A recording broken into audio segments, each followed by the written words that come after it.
जय माता दी दोस्तों, स्वागत है आप सभी का मेरे चैनल शिव भक्ति में। आज की इस वीडियो में आप जानेंगे माता वैष्णवी देवी की पावन कथा के बारे में, जो कथा सबसे ज़्यादा प्रसिद्ध है। आइए जानते हैं इस वीडियो में। सनातन धर्म को मानने वाले माता वैष्णवी देवी की महिमा गाते नहीं थकते हैं। हमारे धर्म शास्त्रों में कलयुग में लोगों के कष्ट हरने के लिए देवी देवताओं के नाम जप के साथ साथ कथाएं भी बेहद उपयोगी बताई गई हैं। स्थान और काल में भेद की वजह से कथाओं में भी कुछ अंतर पाए जाते हैं। बस मन में सच्ची श्रद्धा होनी चाहिए, माता रानी की कृपा अवश्य करती है। वैसे तो माता वैष्णो देवी से जुड़ी कई कथाएं हैं, पर जो कथाएं अधिक प्रचलित हैं वह यह है कि वैष्णो देवी ने अपने एक भक्त पंडित श्रीधर की भक्ति से प्रसन्न होकर उसकी लाज बचाई थी। माता ने पूरे जात को अपनी महिमा का बोध कराया। तब से आज तक लोग इस तीर्थ स्थल की यात्रा करते हैं और माता की कृपा पाते हैं। कटरा से कुछ दूरी पर स्थित हंसाले गांव में मां वैष्णवी के परम भक्त श्रीधर रहते थे। वे निसंतान होने से दुखी रहते थे। एक दिन उन्होंने नवरात्रि पूजन के लिए कुमारी कन्याओं को बुलवाया। मां वैष्णवी कन्या वंश में उन्हीं के बीच आ बैठी। पूजन के बाद सभी कन्याएं तो चली गईं, पर मां वैष्णवी देवी वहीं रही और श्रीधर से बोली, सबको अपने घर भंडारे का निमंत्रण दे आओ। श्रीधर ने उस दिव्य कन्या की बात मान ली और आसपास के गांव में भंडारे का संदेश पहुंचा दिया। वहां से लौटकर आते समय गुरु गोरखनाथ व उनके शिष्य बाबा भैरवनाथ जी के साथ साथ अनेक दूसरे शिष्य को भी भोजन का निमंत्रण दिया। भोजन का निमंत्रण पाकर सभी गांववासी अचंभित थे कि वह कौन सी कन्या है जो इतने सारे लोगों को भोजन करवाना चाहती है। इसके बाद श्रीधर के घर में अनेक गांववासी आकर भोजन के लिए जमा हुए। तब कन्या रूपी मां वैष्णो देवी ने एक विचित्र पात्र से सभी को भोजन परोसना शुरू किया।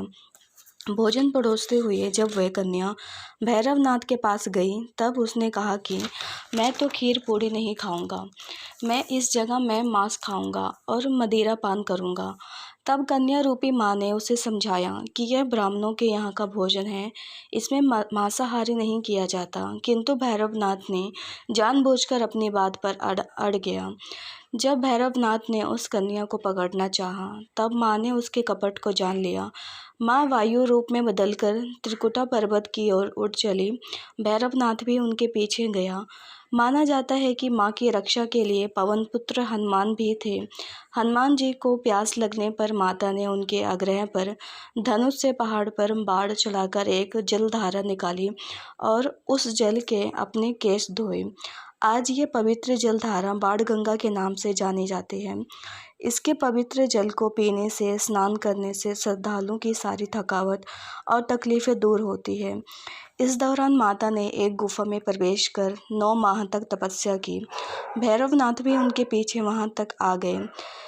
तब एक साधु ने भैरवनाथ से कहा कि तू जिसे एक कन्या समझ रहा है, वह आदिशक्ति जगदम्बा है, इसलिए उस माँ शक्ति का पीछा छोड़ दे। भैरवनाथ ने साधु की बात नहीं मानी। तब माता गुफा की दूसरी ओर से मार्ग बनाकर बाहर निकली। यह गुफा आज भी अर्धकुमारी या आदि कुमारी या गर्भजून के नाम से प्रसिद्ध है। अर्धकुमारी के पहले माता की चरण पादुका भी है। यह वह स्थान है जहां माता ने भागते भागते मुड़कर भैरवनाथ को देखा था। गुफा से बाहर निकलकर कन्या ने देवी का रूप धारण किया। माता ने भैरवनाथ को चिताया और वापस जाने को कहा, फिर भी वह नहीं माना। माता फिर गुफा के भीतर चली गई। तब माता की रक्षा के लिए हनुमान जी गुफा के बाहर थे और उन्होंने भैरवनाथ से युद्ध किया। भैरवनाथ ने फिर भी हार नहीं मानी। जब वीर लंगूर निथाल होने लगे, तब माता वैष्णवी ने महाकाली का रूप लेकर भैरवनाथ का संहार कर दिया। भैरवनाथ का सिर काटकर भवन से 8 किमी दूर त्रिकुटा पर्वत की भैरव घाटी में गिरा। उस स्थान को भैरवनाथ के रूप में मंदिर के नाम से जाना जाता है।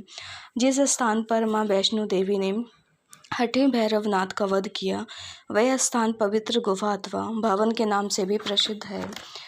इसी स्थान पर माँ महाकाली दाएं में, माँ सरस्वती मध्य और माँ महालक्ष्मी बाएं पिंडी के रूप में गुफा में विराजमान हैं। इन तीनों के सम्मिलित रूप को ही माँ वैष्णो देवी का रूप कहा जाता है।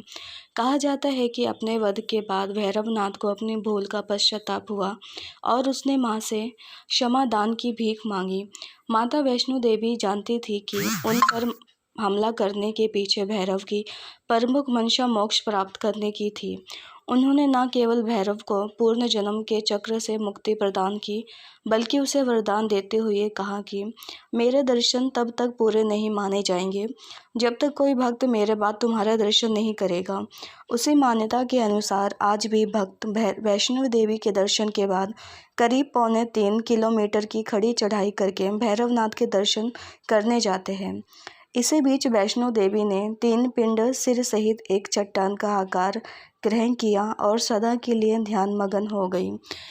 इस बीच पंडित श्रीधर अधीर हो गए। वे त्रिकुटा पर्वत की ओर उसी रास्ते आगे बढ़े जो उन्होंने सपने में देखा था। अंत वे गुफा के द्वार पर पहुँचे। उन्होंने कई विधियों से पिंडों की पूजा का अपनी दिनचर्या बना ली। देवी उनकी पूजा से प्रसन्न हुई और उनके सामने प्रकट हुई और उन्हें आशीर्वाद दिया। तब से श्रीधर और उनके वंशज देवी माँ वैष्णो देवी की पूजा करते आ रहे हैं। आज भी 12वां मास वैष्णो देवी के दरबार में भक्तों का तांता भीड़ लगा रहता है। सच्चे मन से याद करने पर माता सबका बाड़ा पार लगाती है। ये दोस्तों, अगर आप सभी को वीडियो अच्छी लगी हो तो वीडियो को लाइक करें, चैनल को सब्सक्राइब जरूर करें एंड कमेंट में जय माता दी जरूर लिखें। धन्यवाद।